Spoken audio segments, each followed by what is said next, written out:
এই তিন শর্তে যারা রাজি হবেন তাদেরকে আমরা বুকে জড়িয়ে ধরে ইনশাআল্লাহ আগামী 5টা বছর অন্তত আমরা বিশ্বকে এই মেসেজ দিতে চাই, জাতি হিসেবে অপশাসনের বিরুদ্ধে, দুঃশাসনের বিরুদ্ধে, ফ্যাসিবাদের বিরুদ্ধে আমরা ঐক্যবদ্ধ।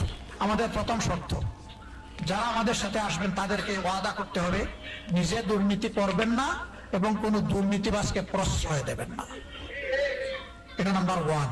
নাম্বার 2, সমাজের সর্বক্ষেত্রে ন্যায় বিচার প্রতিষ্ঠা হবে, বিচার বিভাগ স্বাধীন হবে, কেউ বিচার বিভাগের উপর কোনো রাজনৈতিক হস্তক্ষেপ করতে পারবেন না। নাম্বার 3, জুলাইয়ের আকাঙ্ক্ষা অনুযায়ী যে সনদ ইতিমধ্যে তৈরি হয়েছে সেই সনদ বাস্তবায়নের সক্রিয় উদ্যোগ নিতে হবে, বিরোধিতা করতে পারবেন না।